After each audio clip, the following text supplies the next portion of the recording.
So for exam one review session, let's start with the lecture exam. So your lecture exam is going to have 50 questions, of which 40 of them are multiple choice, and 10 of them are fill-in.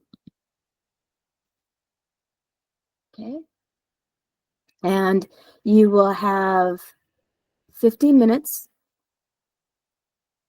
to take the exam. Okay. Now, if you do qualify for extended test taking time, make sure you contact me, and either that or else the accessibility office, and you have to go through them so that in order for me to extend your test taking time. Okay. So if you have any questions about that, let me know. I can give you the contact information to the accessibility office. Okay. But in general, students have 50 minutes to do the exam. Now, when you go into the exam, you will only see one question at a time.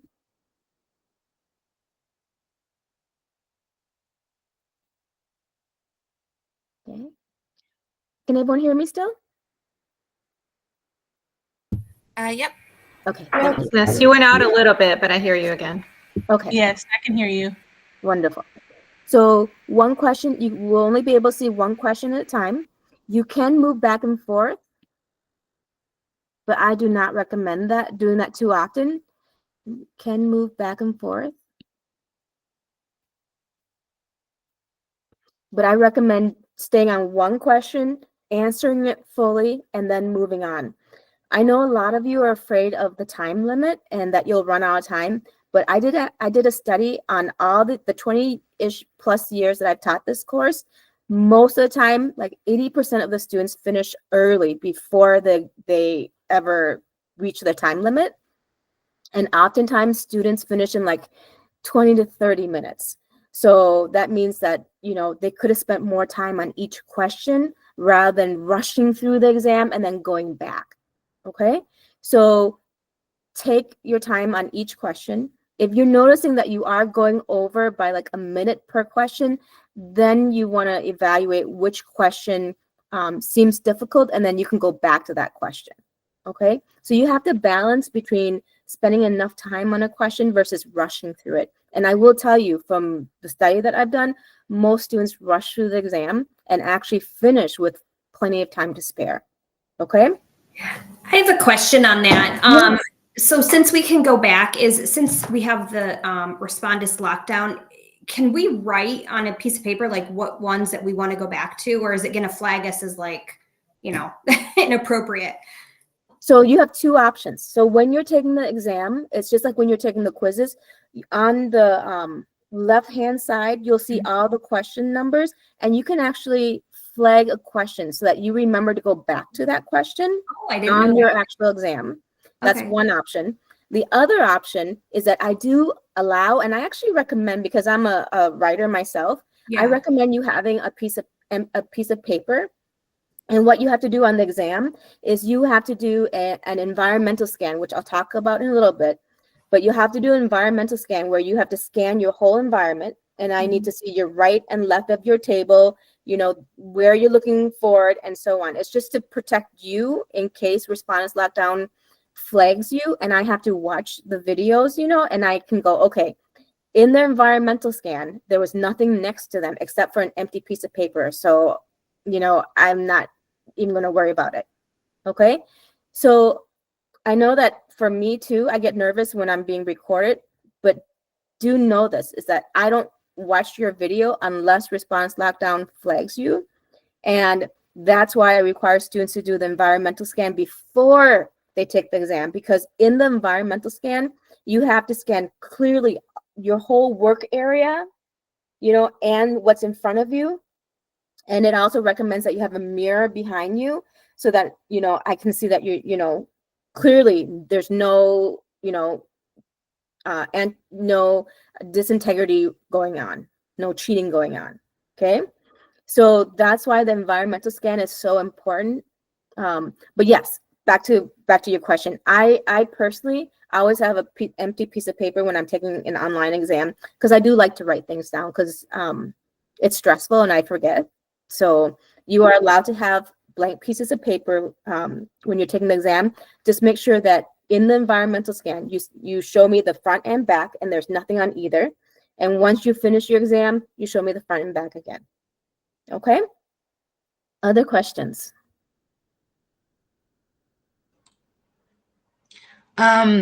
Is it the same environmental scans as the quizzes, pretty much? Because we do those for the quizzes each week too. So I just Oh, yeah, those should be optional and not required. But if you do them, then that's exactly what they look like.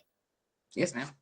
Yep, that's exactly what they look like. And I guess I put them as optional because I want you to get used to doing the environmental scans. But I don't look at those at all. So just make sure you'll find that in the how to prepare for exam 1, I do write quite a bit on what the environmental scan should look like. There's also a video on a professor doing an example environmental scan for you so that you can kind of see what it looks like. So make sure that you're doing it according to kind of the specifications that I'm asking for. But that's the environmental scan. Okay. All right. So the reason why I don't recommend you moving back and forth so often, you can, but I don't recommend it because when you move back and forth all the time, it can lead to the Canvas glitching and then kicking you out. And here's the problem. If you've seen a question, I can't let you redo that. So if you're going straight through from 1 to 2 to 3 to 4, and then you get kicked out, I can go, okay, I can try to, depending what your reasons are, depending why you got kicked out, I can try to let you back in starting at question 5 or whatever question you left off and have not seen yet. But if you've seen all the questions, I can't let you back in. Okay?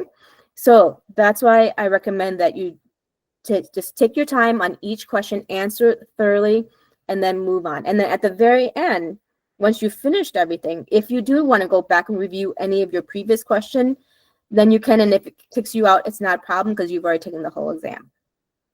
Okay? Does that make sense? Questions?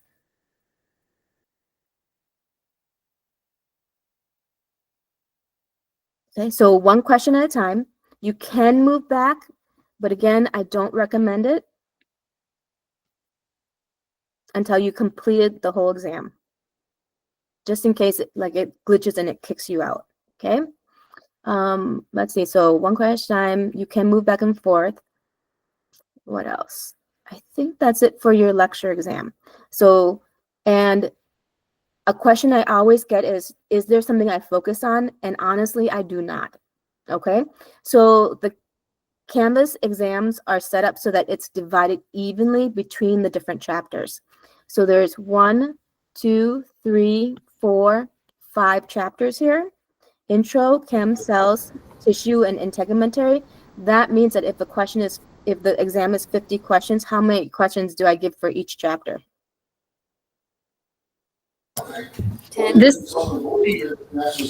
Exactly. Okay. So you can expect 8 questions for each one of them that are multiple choice and 2 that are fill in the blanks. Okay. Is there a particular topic within each chapter that I focus on? I do not. Because here's the thing. We go through your script. Okay. So 100%, at least for this exam, for the next exam, when we go through joint movements, then that's the only one exception where we make you read the textbook to pull that information. But otherwise, all your questions come from the lecture video. Okay, so the content comes from your lecture video / scripts. I have a question, and it might be dumb, but No doubt. so this paper right here, this exam prep paper that Check. I printed off today, are we covering what goes on here? Yes, we are, as a matter Okay. of fact. All right, Yep. just making sure. Sorry. No, that's great. Oh, let me let someone in. Here we go. All right. Go back to here. All right. So the materials come directly from your lecture video, lecture scripts. And it comes from anything on the lecture video script is fair game. And as a matter of fact, we fill in the questions with them. So Canvas is going to randomly pull any information from the scripts and from the videos and place them in here. So I don't even know what questions you're going to get because it's randomized. I just know that anything in the script is fair game. Okay. So a lot of you asked about like the reading requirements. The reading requirements we get the content for the lecture video and scripts from your reading content, but you will find that the reading content contains a lot more than what we cover. And I'm a teacher, right? So I'm never going to tell you not to study more, but if you want to focus for this exam, I would say focus on the lecture video and lecture scripts. Okay. All right. So that is the lecture exam. Then for the lab exam is essentially a bigger version of your lab quizzes, okay? There's going to be 30 questions. Spelling counts, just like they do on your on your lab quizzes, okay? And it's going to cover the intro materials, like all those terminology. Now I noticed that the first lab quiz, on average, this term scored a little bit lower. So I want to point that out to make sure that you review those terms because they will be on your lab exam. Okay. For example, what's axillary? What's the difference between anterior, posterior, ventral, dorsal? So make sure you go through those terms and the definitions. Okay. So they would be part of that 30 questions. You will also find questions on the cells, the cytology images. You will find questions on the histology images. Okay, so 30 questions will be a part of your lab exam, and spelling counts. Okay, you will have 45 minutes to do this one because you do have to type it all up. Okay, so 45 minutes to take this. And again, if you qualify for extended taking, please contact me. Okay, if you're not sure but you think you may, contact me. I'll be like, you should. So here's the number you should contact. Okay, but again, I can't give you extended testing time unless I get paperwork from the accommodations office. Okay, all right. Spelling counts. So make sure you are, when you're studying, to practice your spelling as well. Okay, let's see. I think that's it. Any questions about the lecture and lab exam logistics? Any questions on that worksheet that I did not cover? I was just let in. I've been waiting for a while. Is this recorded so we can go back in so I can watch Yes, it? ma'am. Yep, Okay. It is recorded. Yep. Okay. Yeah. Okay. So what happens if you are taking it halfway through and you get kicked out? What should you do?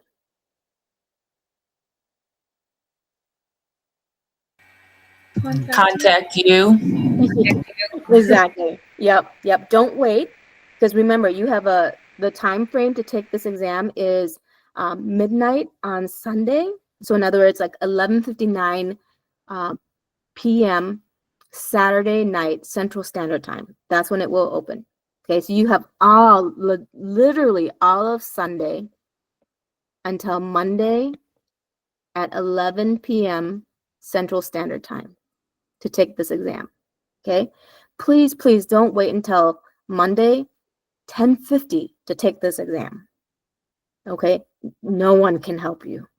Okay, not even the higher ups. Okay, so make sure you choose your time wisely where you can still get help. Okay. What else? Let's see. Oh, you do not have to take the exams back to back. You can take one exam on Sunday and another one on Monday.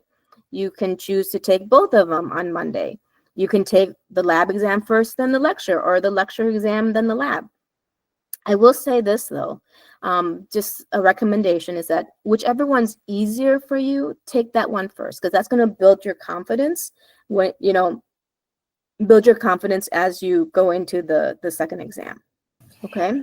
In your experience, do you feel like doing the lab exam first could get you ready or more prepared for the lecture exam?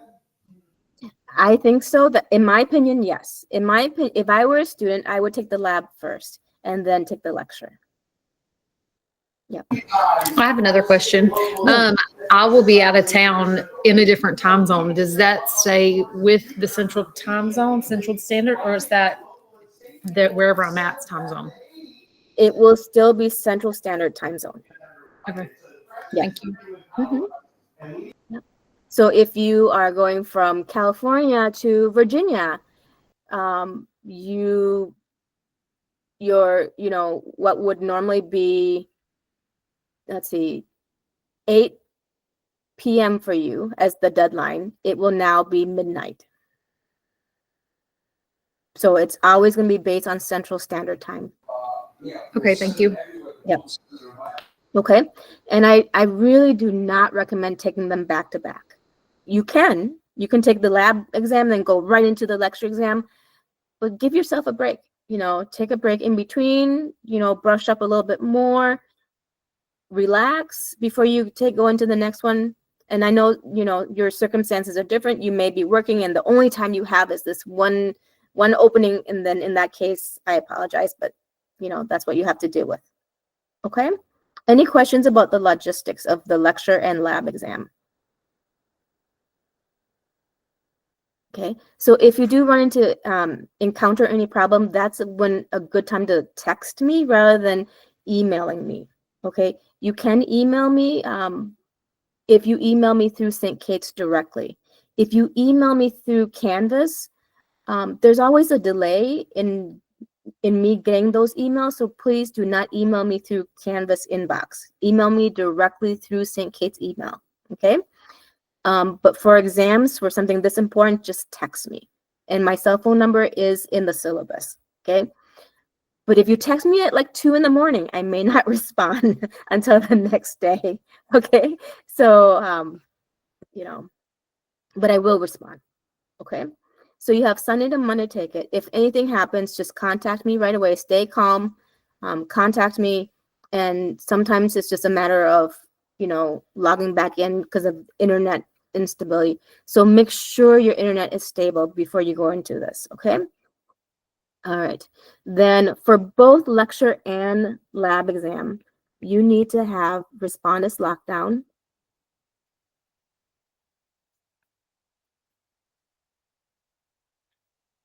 And your webcam. And just like your quizzes, you cannot take this on an iPad, a Chromebook, a phone. You have to take it on a full laptop or a desktop, okay? That has a webcam, okay? What's really important, and I can't stress this enough, is the environmental scan.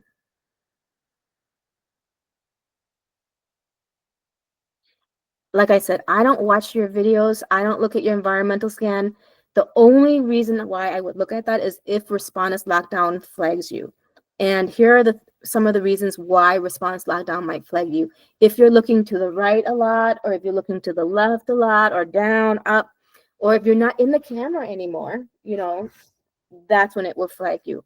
So it has AI technology that can kind of detect movements or things or sounds that seem like you're maybe, dishonest when you're taking the exam. And then it will let me know and it will lock your score up. And I have to release it by looking through your video, looking through the environmental scan. And it's really the environmental scan where you show me what's on your right, what's on your, everything's like, I got nothing. So even if you see me looking over here, I'm just looking at a blank space. Okay, so the environmental scan is for you to protect yourself, not for me to intrude in your private space, because I prefer not to watch it at all, actually, unless Respondus makes me. Okay, questions about that?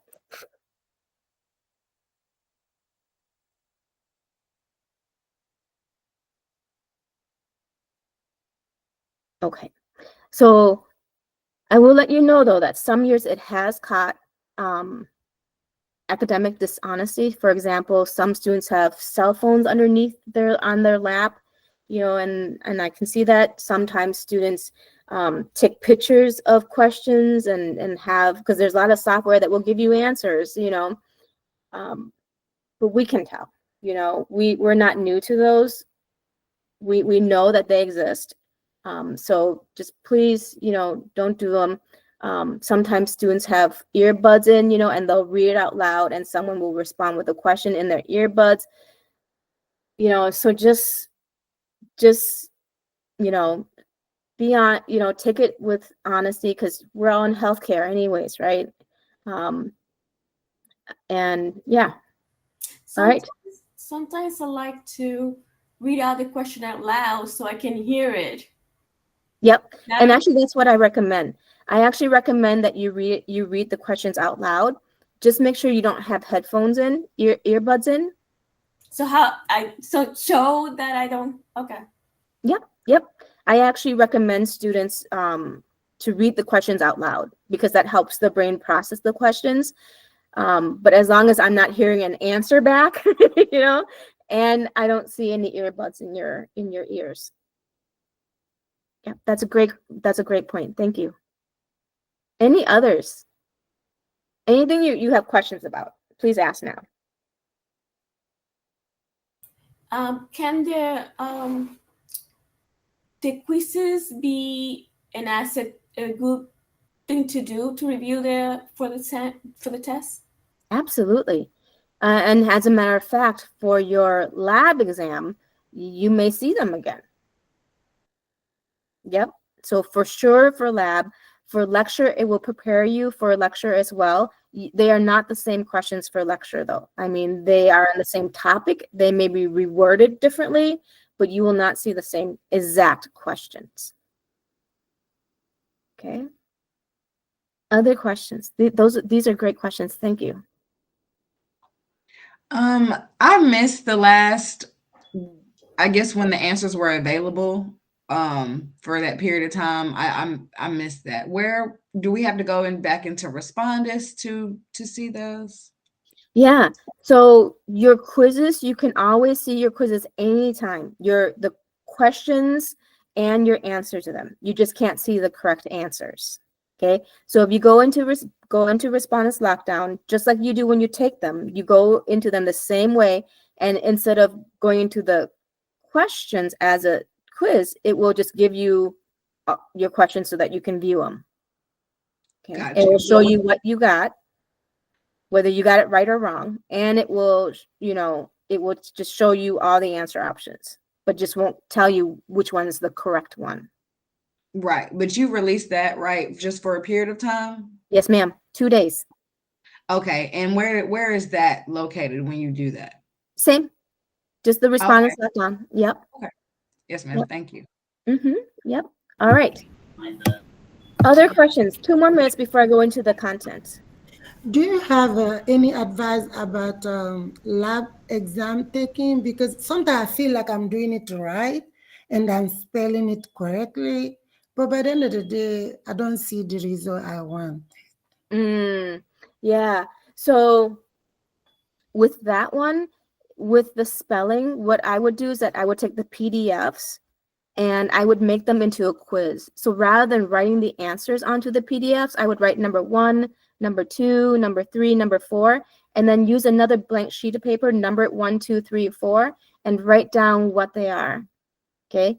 And then have a key to make sure that you are studying the right things. So 2 reasons why. 1, you either get them wrong because you studied them wrong, or 2, you get them wrong because you have them right, but you spelled it wrong.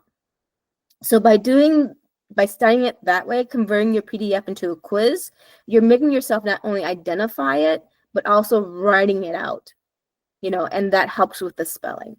So try that method of studying it rather than just looking at the image and saying, oh, I know what that is. I know what that is. I know what that is. Right? Because you're not really practicing the spelling. Thank you. Yep. And another thing I found useful for me when I was taking this class, like for example, sternocleidomastoids. Okay, I would break the terms up, and this is another student said the book does that too, right? Sternocleidomastoids. Okay, So if you break the terms up, one, it'll help you remember how to pronounce it, but it also how to spell it. Okay. Yeah. All right. So let's go into the content if there's no further questions. So we went through the logistics of the exams, what happens if you encounter trouble, contact me right away.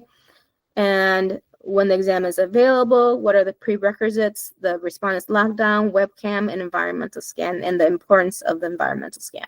Okay. So here's a overview of everything we talked about. What's the content? What's the time frame? The logistics, troubleshooting, technical difficulties, and recommendations. So here was the first question. How do you study all of this content? I recommend what's called the 5-day study plan, and a lot of you have already accessed that. So thank you for doing that. It's not a requirement, but it really helps, okay? Because sometimes it's not so much, because for me, when I was in this class with a friend of mine, I knew all the stuff and I tutored her in it, right? But yet she always got it right and I got the questions wrong and I couldn't figure out why. And that's because of how we study and how we review for the exam, for the class, okay? All right, so I'm just sharing with you kind of the mistakes I made when I was going through this class so that you don't make them either.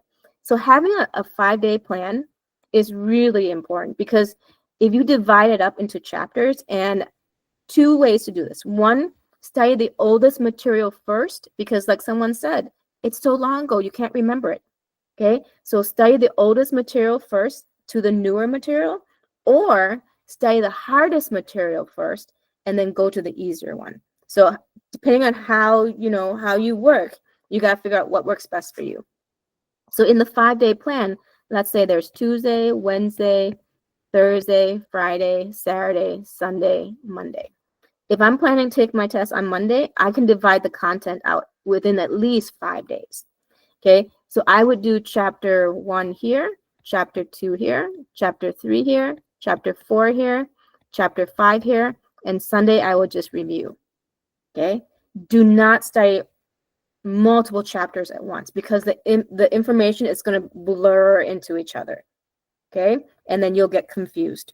So study one solid chapter at a time and then keep reviewing, okay? So study the oldest material or the most difficult material first. And when you're studying, after you study, the next day, review that content, review that content, review all that content up until the last review day, okay? You will find that on the exam, I'm really not here to trick students. So on the exam, you will see questions 1 through 8. It's going to all be intro. Questions 9 through, what's the next 8? 9 through 16 will be on chemistry.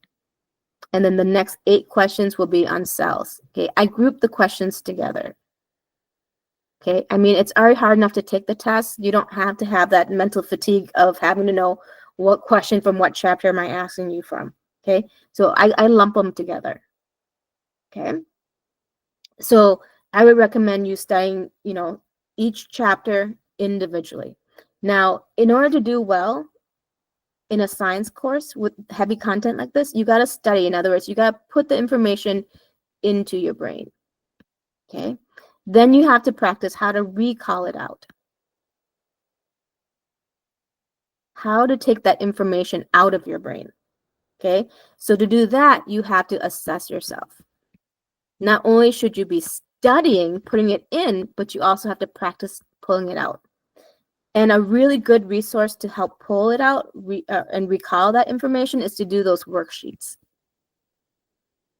The worksheets, some of them are assignments, so you've had to do them, but there's worksheets for every week that you do not have to do, but you should do, okay? So when you have the worksheets, I would recommend you doing it like this. You only need to print out once or, have a copy, one copy. Do it once, the first time, with just what you know. So in other words, no notes. That's going to tell you what you're able to recall. Then you're going to do it again with your notes, which means now here's the stuff that you studied, but you haven't been able to recall yet. So you need to focus on this stuff more. That's the assessing. That's the figuring out what you don't know. Okay, and that worksheet will help you do that. Okay, so you're studying, you're assessing and reviewing, and the third thing that's really important, so here's the first thing, right, is studying. Here's the second thing is recalling. The third key to this is test taking strategies. This is where my friend did better than me, even though I tutored here. Test taking. I have a video that actually talks about this. Make sure you watch the video on how to take tests. Like if you have multiple choice, what are you going to do? Well, you're going to, do process of elimination first, and then from there you're going to you have 50-50, and then from there you have to like analyze them. So there's strategies on how to take a test. Okay, so there's the three things: practice studying, practice recalling, practice your test taking strategies. And that is what students say are what helps them to pass this class. Okay, so you can either study the oldest material or the hardest, and make sure you study complete chapters. Don't skip around. And study in 1 to 1.5 hour breaks. Blocks. And then take a break. Some students study really hard. They're like, I studied 12 hours, and they're so mad. They're like, I studied 12 hours and I still failed this test. How is that even possible? I'm like, did you study hard or did you study smart? Most of them just read their notes. That's studying hard, not smart. If you want to study smart, you have to use active learning strategies. Okay. For example, are you doing the cognitive maps? Okay. It's amazing how if I give you a series of number, 7, 6, 1, 5, 7, 9, 8, 9, 0, 6. Okay. No one can remember that. But if you think, oh, okay, 7, 6, 1, 5, 7, 9, 8, 9, 0, 6, that's a phone number. Then because you can visualize it as a phone number, you're more likely to remember it. Okay. And of course, how does everyone know the happy birthday song? Everyone knows the words to happy birthday if you have sang it, right? And that's because of repetition. It takes time. It takes time to get into your brain, so just keep going at it. And that's why things like Quizlet are really useful. Okay. All right. Let's move on. So in the introductory chapter, make sure you know the scientific method. What is the scientific method? I gave you lots of terminology. Make sure you can define them. In this instance, a vocab sheet would be very helpful, or here, flashcards would also be helpful. /Quizlet. Some content, flashcards are very useful. Other content, not so useful. For example, homeostasis, that's a concept, right? Let me let that student in.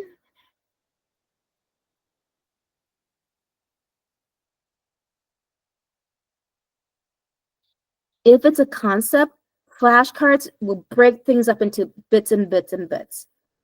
But on the test, oftentimes the test questions may ask you to recall, but it may ask you to put all those bits together, okay? So when it's a conceptual question, make sure you have notes. And that's why rewriting your notes is so important. And don't rewrite it as if you're just copying your original notes. I mean, we have a copy machine for that, right? When you rewrite your notes, really analyze it. What am I rewriting? Do I understand what I'm rewriting? If I don't, I need to add more things into it. Or I may add a visual that helps me understand it. Okay? Like this. You can rewrite your notes like this. Okay? For me, it's easy. I'm a visual learner. I like to, draw it out, label, and I wrote down the functions next to them. Okay? Or it might be something like this, rewriting your notes like this. I like to summarize my notes. Okay? I know that there's a lot of details, But for me, I need to see the big picture first before I go into the smaller pictures. So here's an example of my notes that I wrote for my in-person class. So, we were looking at tissues. We know there are 4 main types. There's epithelial, connective, nervous, muscular. I kind of pull out the key points for each one, drew out the differences to kind of give you a summary. And then from here, you can add in the smaller details. Okay. Do I have one more example? Here's integumentary. Okay. Making something simplistic, summarizing the key points and then going in with more detail. And this is what rewritten notes would look like. Excuse me. I will be providing this PowerPoint, so you'll have these as an example, okay? Questions?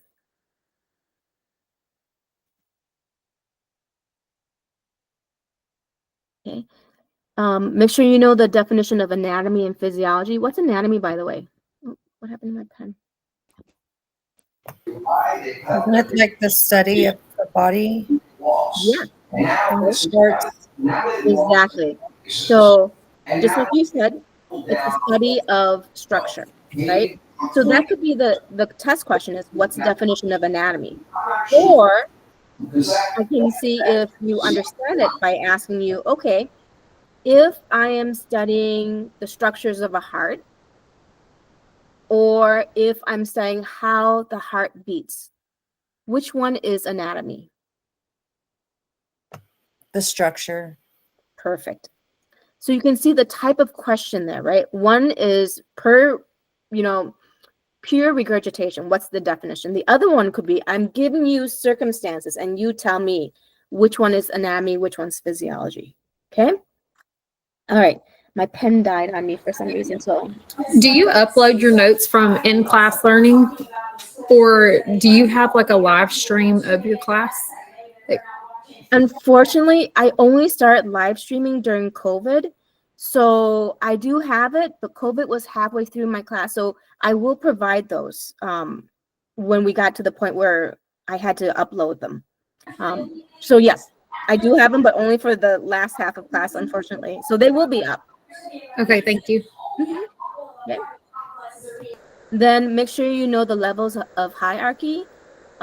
Atoms form molecules, molecules form organelles, organelles form tissues, cells, organ system, organism.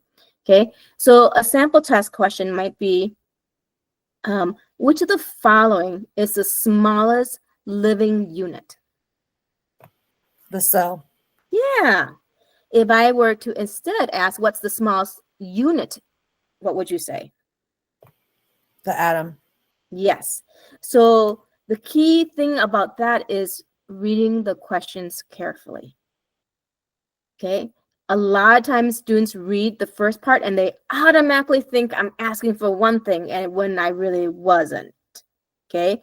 So the key point in this is to take the questions slowly. Read the questions to make sure you understand what exactly I'm asking for, because guess what? The answer options are going to be atom, cell, molecules, organ. So it could be either one of them, depending on what the question is. So you gotta read the question carefully. Okay. All right. Then homeostasis. Homeostasis is big. Make sure you can tell me the story of homeostasis in your sleep, because I'm going to come back to homeostasis every single chapter.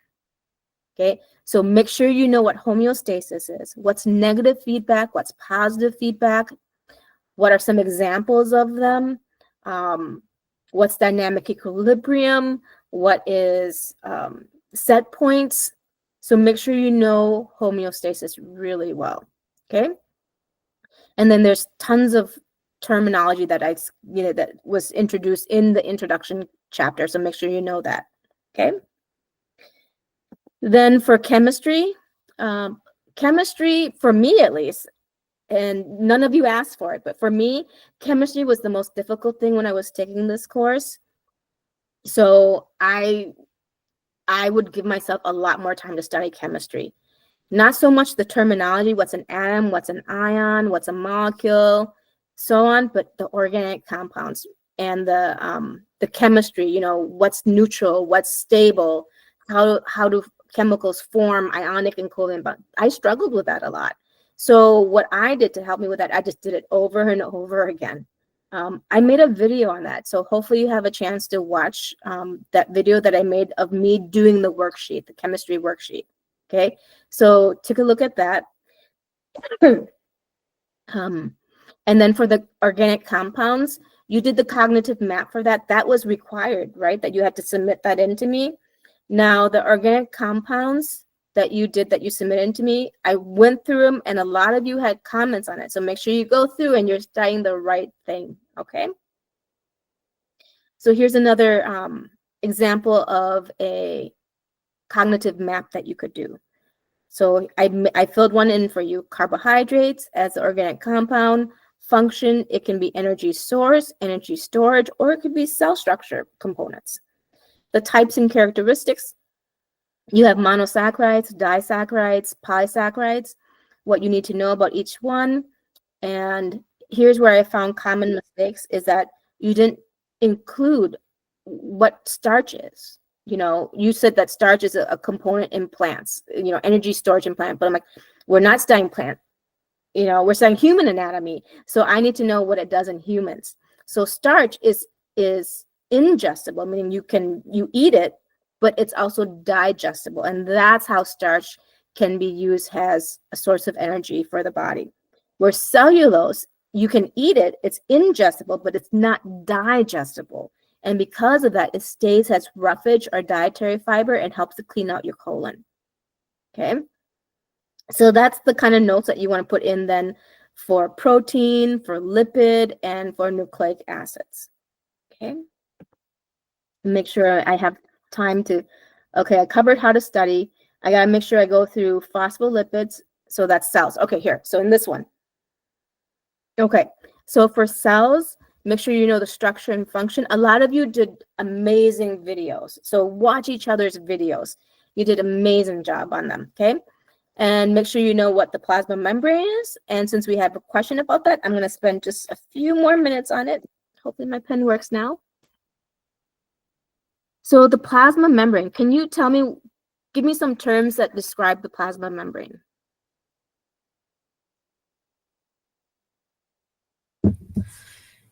Does it have? Semi- What is Sorry. it? Sorry, you can go, Courtney. Is semi/selectively permeable, Excellent. So that's the characteristics. Yep. which means only certain things can go in and out. Perfect. What else? There are certain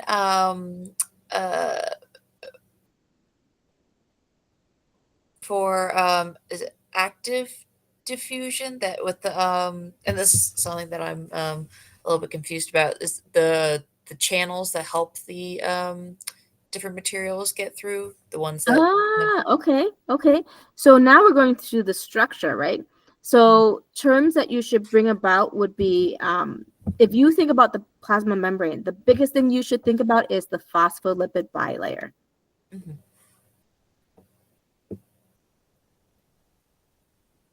So it looks like this. And then it has proteins, and some of them act as channels, some of them act as gates. Some proteins on one side only, some proteins on other sides. Okay, so the phospholipid bilayer, meaning there's two layers of the phospholipid. So each phospholipid consists of the phosphate head and the fatty acid tails. The phosphate head is considered to be what? is it hydrophilic? Hydrophobic. Oh, we have two different answers. Oh. I'm sorry. Ask the question again. So what would the phosphate head be? Hydro what? And you're right, it's hydrophilic, meaning it loves water. Yes. Where the fatty acid tails, like if you ever cook, you try to put oils and water, they don't mix, right? So the Right. fatty acid tails are hydrophobic. And that's why the tails, you notice that they face each other. You notice that? The tails face each other where the heads face the inside and the outside. Why? Because the outside of a cell, ECF, has water. The inside of a cell, the ICF, has water. So that's why they are positioned the way they are. Okay, because of the characteristics of the phosphate head and the fatty acid tails. Okay, and they're really like jammed tight together. And that's why you have the cholesterol in between them. Okay, to kind of hold them in place. Otherwise, they kind of fall loosey-goosey. Okay, but because of this structure, only limited things can move through. Okay, only limited things can move through easily. Okay, things that are small can move through easily. Okay, things that are non-polar can move through. Okay, and things that are lipid soluble can move through. Why? Because it has to be able to interact with the fatty acid tails. So lipid soluble. Okay. All right. So that's why we have these proteins to help move things through. Some of them are channels, some of them are gates. Okay. Some of them just stay open and allow things to move through easily. Some of them require ATP to open and close. Okay. So that's the plasma membrane. Make sure you know the different types of proteins. Make sure you know the types of lipids and the structure that forms a plasma membrane. Would you find DNA in a plasma membrane? No. No, you shouldn't. Because here is what is in there. You should find phospholipids, you should find cholesterol, you should find protein. And on the outside of protein, there are these glycolipids and glycoproteins that are attached to act as identity markers. Okay? So make sure you know the structure and the function of the parts of a plasma membrane. A few of your classmates did a really good job when they did the cell lecture to not only say what the plasma membrane does in general, but actually went through this specific detail. Okay? All right. So that's the plasma membrane. Make sure you know the mechanisms of transportation. There are two main forms. There's passive and active. Passive always means what? Is that without energy? That's right. No ATP required. Why is no ATP required?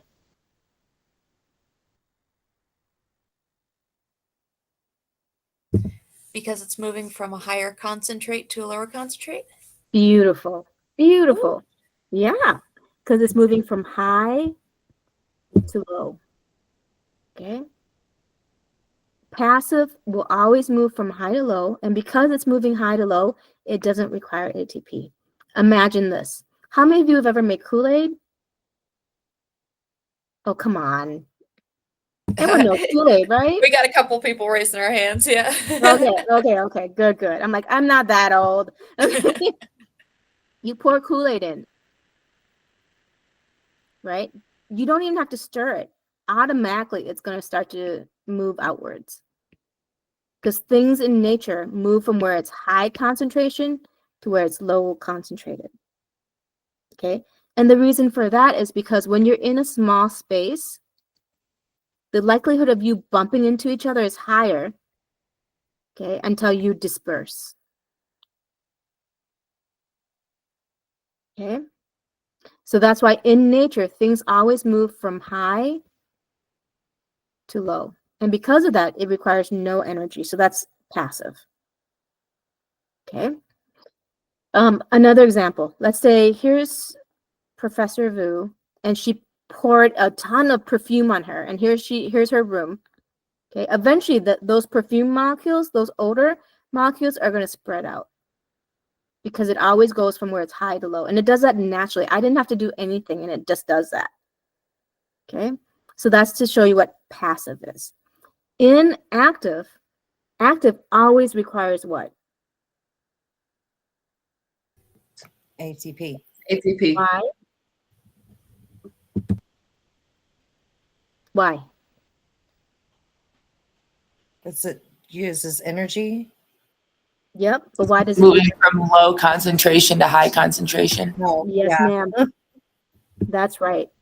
It's forcing itself in. Okay.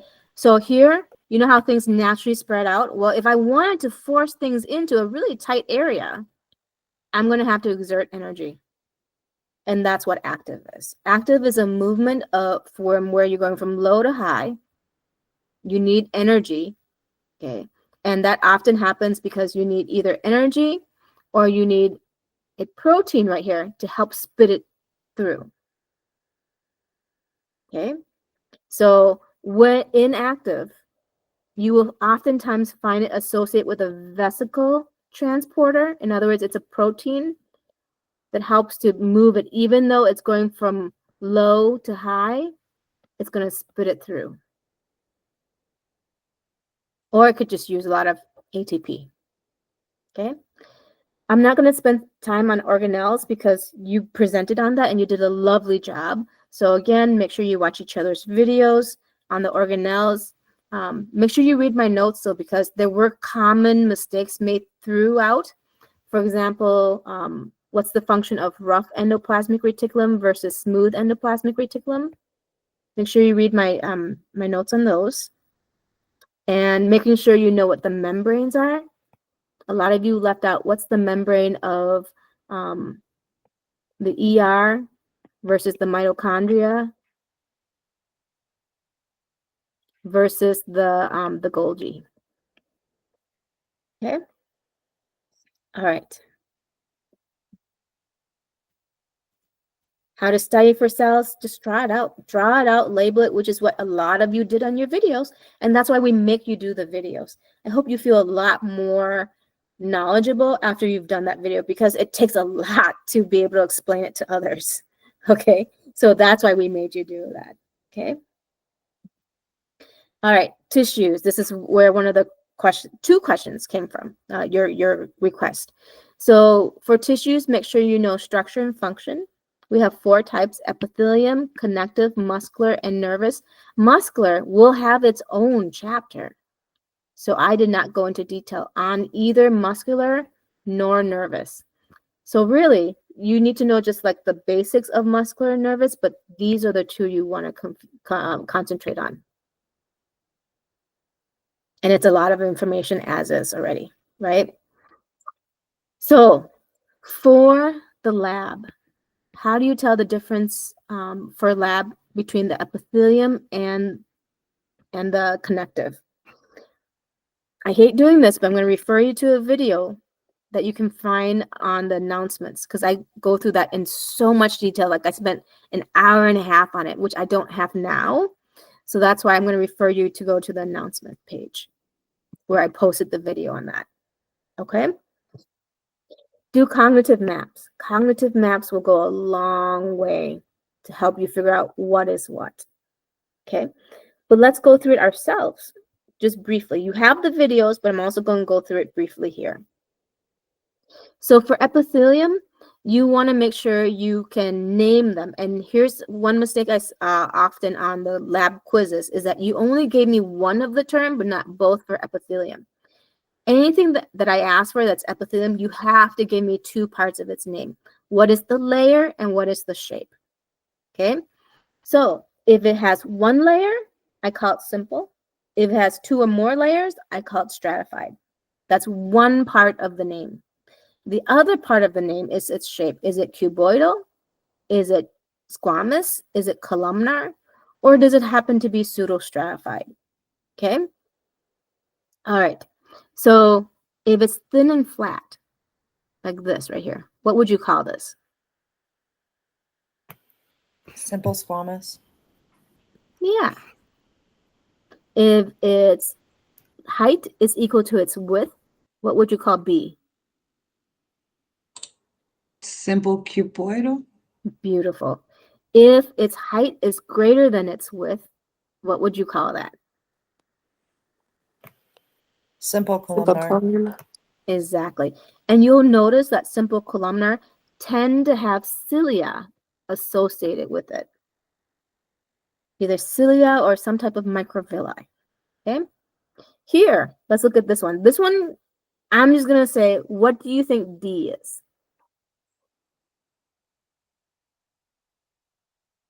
It's hard.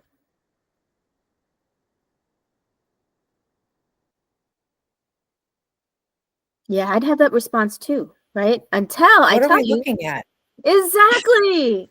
That's exactly what I was going to say. Until I tell you, what are you looking at? That's a great question. Okay. Oh, there it is. You see this lining right here? I was like, huh? No, absolutely. Always look for the lining. The lining right here will tell you that's the basement membrane. Where this opening area right here is the free surface. So if you can like rotate this image to the left 45 degrees, that's what you're looking at. So this is the bottom right here, and that's the top. So from the bottom to the top, you can clearly see it's more than one layer, right? So here's 1, 2, 3, 4, 5. So that's why it's stratified. I Okay. still don't see what what image Oh, you're okay. looking at. Okay, Yeah, okay. the me do the this. pink marking is very hard to see. Okay, let me do this.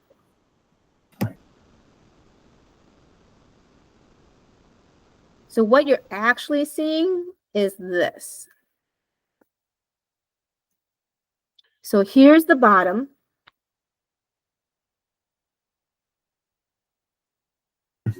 Okay, I The got yellow it. is much And better. here's the top. That's why you gotta look for where's the basement membrane and where's the free surface. But tissues aren't gonna be like, oh, let me arrange myself so she can see what's the top and what's the bottom easily, right? So you always have to look for where it's the thicker area, and that usually tells you it's the basement membrane. And where the opening is, that's the free surface. So you're looking from the basement membrane and you're gonna look up. So here, now you can see instead of it looking like columns, now it actually looks like thin pancakes, right? Right? Right. Okay. Yes. Like, I'm looking for an answer. There you go. So they look like thin pancakes. So then what shape is this? It's a squamous, Yes, ma'am. stratified squamous. That's right. And that's what it is.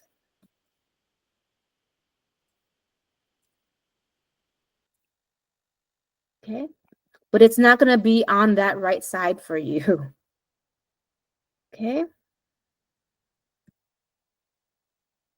So that's why you look for the dark area right here. So here's the dark area. That means it's the basement membrane. Here's the free surface. So going from the basement membrane up, how many layer of cells are there?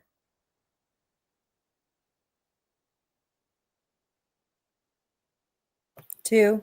Yep. That makes it simple or stratified? It's a stratified cuboidal. Perfect. So that's a beautiful question. What am I looking at? That's what you need to ask yourself. What am I looking at? Okay. And I know that this is a cell right here, because here's the nucleus. And if I see two cells stacked on top of each other, that means it's stratified. And because this cell, its height is equal to its width, it's going to be cuboidal. So thus, stratified cuboidal epithelium. Let's look at this one. Here's the basement membrane. Here's the free surface. Okay. So here, it looks like what? It looks stratified, but it's pseudo-stratified. That's right. Beautiful. So if you notice, here's one cell. Here's another cell. It looks like one's on top of the other, right? But it's not. It's squeezed together. Because pseudostratified has this additional cell called the goblet cell right here, because of this cell right here, it squeezes these columnar cells together and makes it look like stratified cuboidal, when it actually, if you peel them apart, here's one cell, here's another cell, here's another cell, here's another cell. So because it looks like it's stratified, we call it pseudostratified columnar epithelium. I have a question. Yes, ma'am. Will we be tested like picture-wise on transitional? No, Okay. that's a great question. And the answer is no. Yep. You should know about them though. Like it might appear on your lecture exam instead of your lab exam. Okay. So on the lecture exam, I could ask, okay, you have this type of epithelium that can change shape. What would you call that? Transitional. Okay. All right. So with connective, same thing. You know, the nice thing about connective tissue is that you have to look at the type of cell it has, the ground substance it has, and whether it has fibers, and if it does, what kind of fibers does it have? Based on these three types, we classify them and we categorize them based on these three things. Okay, let's look at this one. This one's a pretty straightforward one. This one right here is bone. It looks like the cut of a tree. And I actually use that to help me remember. So if it looks like a cut of a tree, it's bone.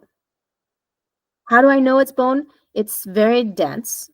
Okay, lots of cells and lots of fiber and lots of ground substance. So what in bone, what would the cell type be? What kind of cells would I find in bone? Is it osteocytes? Beautiful. Osteo means bone, cyte means cells, osteocytes. What kind of fibers would I find in bone? What makes sense? Of these three fibers, which one's the strongest?